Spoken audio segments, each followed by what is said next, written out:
Good Saturday morning, and welcome to Ice Age TV. It is Saturday. Wow, Saturday. It's just time, everybody. Time. It's just incredible. Hey, good Saturday morning there. All those that stay in tune with the rambling, gambling, blah, blah, blah. Ice Age TV that keeps the rhetoric going. How? Even I scratch my head on that one. The one with no hair. A little bit of hair, but here we are. Here he is on a beautiful Saturday morning. It is pretty nice. A little humid. Humidity factor is a little high, but a little breeze. Not too bad. Overcast. And what am I doing? Well, the Saturday morning routine is to get the garbage up to the local Roriton Club and contribute to their funds for them to help the community. So that's what I do. Got my Ice Age tag on the Gladiator. Got my 63 GG on the Chevy Colorado. Got the Hadaka plate on my Afro Twin. And, you know, interesting, Bob in Melbourne, Florida, he had Hadakas. What if he had the Wombat? If you're a Hadaka follower, those were like the cartoon animated named dirt bikes. And I remember one was called Wombat. There's a bunch of other names they had for those things. And, you know, from my understanding, the Hadaka, he was out in the West Coast.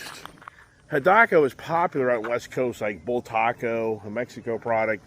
And so from my understanding, they were really kind of the real true beginnings of the motocross or hair scrambling dirt bike manufacturer back in the day. And what ruined them was Honda. The Honda, Yamaha. So back in the late 60s, early 70s, because I think that Hadaka was dominant really in the 60s era. I could be wrong on this information, but I think I'm pretty accurate. And so what played out is that once the Honda showed up, it just obliterated that Hadaka. I think on price, quality, ride. I think the 125 Elsinore is what really knocked out that Hadaka line. So it went bankrupt. I talked about this in a video a while back.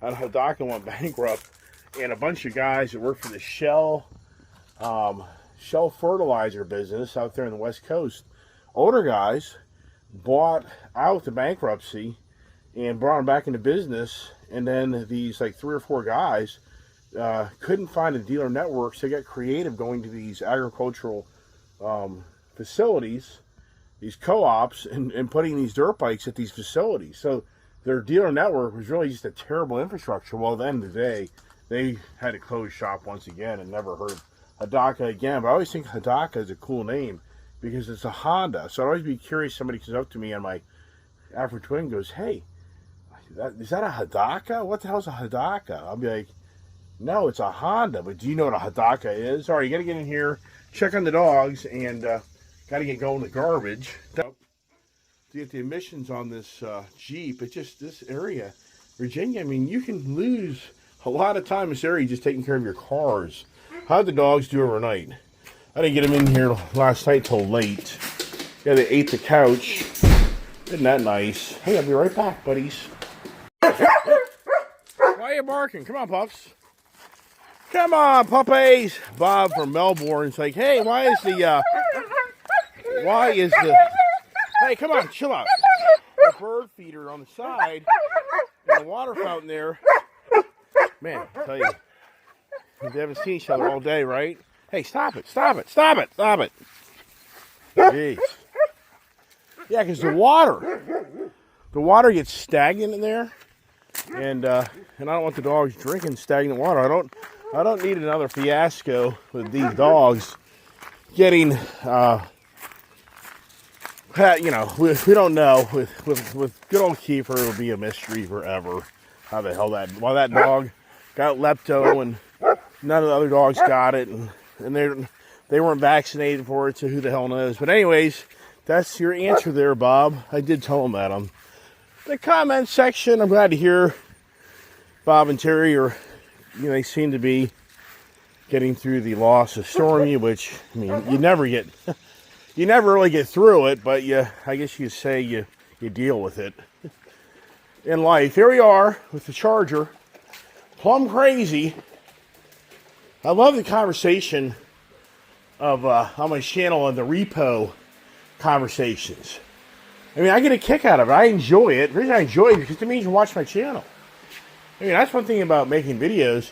I make a lot of videos every day, and I don't think people listen to all the videos. And so when I hear people commenting, Gail is always one of the select few that will put a timeline of the comments of what I said. That's how detailed Gail is. Gail should have been a private investigator. Yes, she should have. Or maybe she is, right? Maybe she was. Here's what it was. I ain't feeding him right now. I'm just not going to do that because I got to run up the road, get the garbage out of here, and wife's getting showered and cleaned up so we can take the Jeep up to town and then drop it off for the emissions inspection, and then then I can turn around, take to Colorado, and get that inspected. So the whole Saturday really is a day revolved around the state of Virginia requiring you to obey their commands and to follow their government control of you owning a car, and you have to get it inspected every year. Then I think every 2 years you have to have an emissions tailpipe inspection. So in the state of Virginia, it's brutal. They get you for personal property tax on the vehicle. They get you for sales tax on buying the vehicle. And then they get you on annual registration fees. They get you on annual inspection fees. Then you get you on semi-annual emission fees. Yeah, this is the state of Virginia.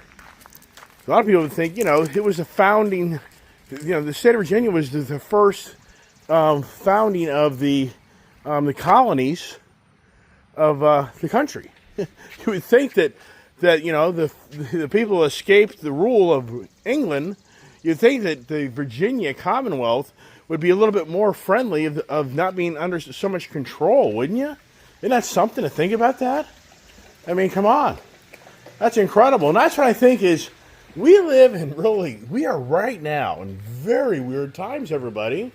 I mean, if you just step back, what was the whole run on Trump, Dan Bongino, Cash Patel, more of Cash Patel and Dan Bongino, that they're going to get the Epstein files? Does everyone remember this? I haven't talked about this on my channel at all, really, but it's beyond believable of what's played out with the Epstein files. And now Dan Bongino's so pissed off, there's rumor he may step down from being with the FBI.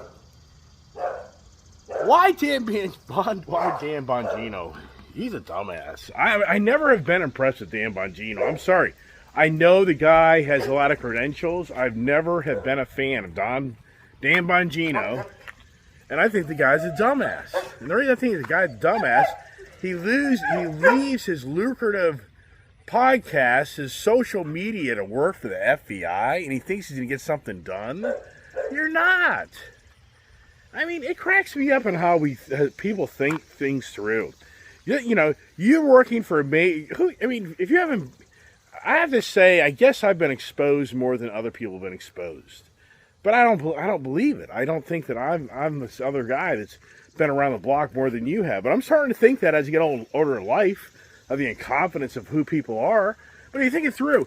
So, you and I worked for the FBI for 20, 30 years, and every 4 years, potentially new leader shows up.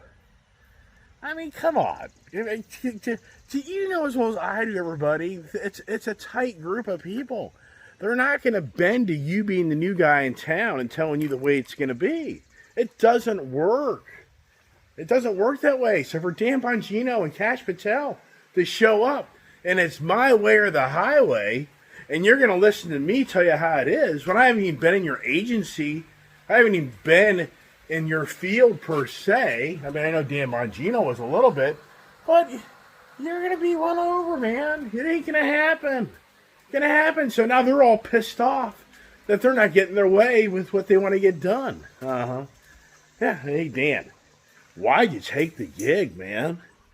And I know why he took it, because he's going to be telling everybody after he does his little stint, I was with the FBI, I was deputy FBI, he's going to be, I had this title. Yeah, wow. Wow, so yeah, so that's crazy, isn't it? The Epstein list now doesn't really exist. That's interesting. So, us humans are really weird. What I mean, if you look at the history of mankind, what what besides religious wars divide mankind? I mean, think it through. Besides religious wars, what divides us? And what divides us is freedom, control. I mean, that's the whole reason this country was founded. Was that the early settlers left Britain because of the British control, the Parliament, the taxation, blah blah blah blah blah blah. And so it's just incredible that we're in the most radical advancement of times of bringing artificial intelligence to the infrastructure of mankind like never ever seen. That's all about control. I mean, is anybody connecting the dots here on how we are at the fastest pace of building out infrastructure of technology to do nothing but control us? You can't make this stuff up on how stupid mankind is. And if you don't think this artificial intelligence isn't going to be used by the government for control like never ever seen, you're an idiot. They're going to know everything about you. Artificial intelligence is know everything about you, man. Everything. It's going to monitor and control everything you do. I mean, the biggest thing that's driving Elon Musk is what? Autonomous vehicles. Vehicles that control where the vehicle will go with you in it. Wow. I mean, just incredible, everybody. And people are making money hand over fist. Nvidia is like now the most valued company in the world now. Is that right? Is it over Elon Musk? Nvidia is cutting deals with the likes of Magna, that what I talked about yesterday, of the all the technology and information that's being, I should say, all the infrastructure and technology is being built into these cars. Is Nvidia is right there with all this technology being part of the future of these vehicles we own. Now, I don't really have a lot of time this morning to talk a lot, so I just want to say hi, good morning to everybody, and just throw out ideas to you. And I just think it's classic on how everybody's chasing the Epstein files. Everybody's chasing the Epstein files. Dan Bongino was going to get the Epstein files. Cash Patel's get the Epstein. Pam Bondi, whatever the hell her name is, she's kicking the guys to the curb. They're pissed. Wow. Wow. So anyways, but I get a kick, to kind of sum it up, I get a kick on the repossessions on my channel because most people won't talk about the dirt in their lives. That's the about life. Most people aren't going to, everybody on my channel has a challenge. I know that. I'm a human being. You're a human being, right? We're human beings. Right? We all have challenges. We all have vices. But people aren't going to share the dirty laundry like I do because I have a YouTube channel, social media that drives interest of me sharing dirty laundry, which that's what I do. So it just cracks me up on how everybody processes information differently from the other person. And what I was conveying to people about these repossessions is I have voluntarily called in the past Ford Motor Credit to come get their trucks. And it takes forever to come get them. So the process, to me, in some ways, isn't any difference from me waiting for the certified letter to come and say, we're coming to get your vehicle. Yeah, I mean, if you're watching my channel, last year I called in that, I think the black Lightning truck. I called a bunch of vehicles in. It was like 2 months before they actually came and got them. So I just have come to closure. Why do I want to? I'm just like, just send me anymore what's going on in my life. I get phone calls, emails. It's like, you know what? When I see the certified letter, then I know it's time for us to talk. Until that time, running your mouth, calling me, leaving nasty voicemails, leaving nasty emails. Yeah, this is going on in my life, everybody, of credit, money's owed to people. Yeah, this shit show is real for me. And so I just like, they threaten they're going to do this or that to me. It's like, fine, go for it. Go through the court proceedings. Go through the court proceedings. That's what you got to do. Because I'm not talking to you. Until the court proceedings show up, then we'll have to start talking. So I'm learning a lot, everybody. That's a year later, and I'm still here. And you saw a year ago where the shit show started.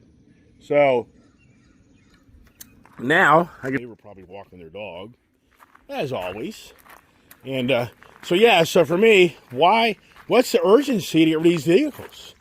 I'm not paying for them. I'm paying for the insurance, but not much. I mean, the insurance isn't radical. Come on, puppies. Come back. Come on, Jesse, baby. So for me, yeah, whatever. Yeah, you're just, what's the rush? I mean, why is there a rush? I mean, some people are like, why do you want to, I mean, what's coming? I mean, it's going to be the same end result. Eventually, the discrepancy will come due, and eventually the nasty letters, and eventually the possible court case will come. I don't know. Some of these deficiencies will be so minimal, I don't know if it'll be worth their time to try to pursue. Like the Triumph FTR, that's going to be a very small deficiency. So in the end, does the finance company even pursue it? They just throw their hands up in the air and write it off? Probably. When I think about Ford, for all the money I've made Ford, all the interest payments I've made on Ford, for all the money for, 8 years of business, do they look at it that way? Hell no. They don't, no way. They don't operate that way. So anyways, I got to wrap it up. I got to go get the garbage down. Got to get the wife up the road to drop off the car and start the day. And can I get motivated to keep on painting? Oh, I hate painting. Painting's such a drag. I hate it. It is such a drag to paint. But I'm doing it. I'm getting through it. I'm getting through the pain and suffering. That's the challenge of life. So, but for the most part, am I riding any motorcycles today? I don't know. Who knows? I doubt it, because the morning will be gone just chasing vehicles up and down the road. So that's it. I got people bugging me already. So I got to take care of those challenges. And there you go. So anyways, I appreciate everybody watching my channel. And I enjoy the comments. And sometimes I think the comments get a little confused. But at the end of the day, we'll make it work. So hey, God bless. Have a great day.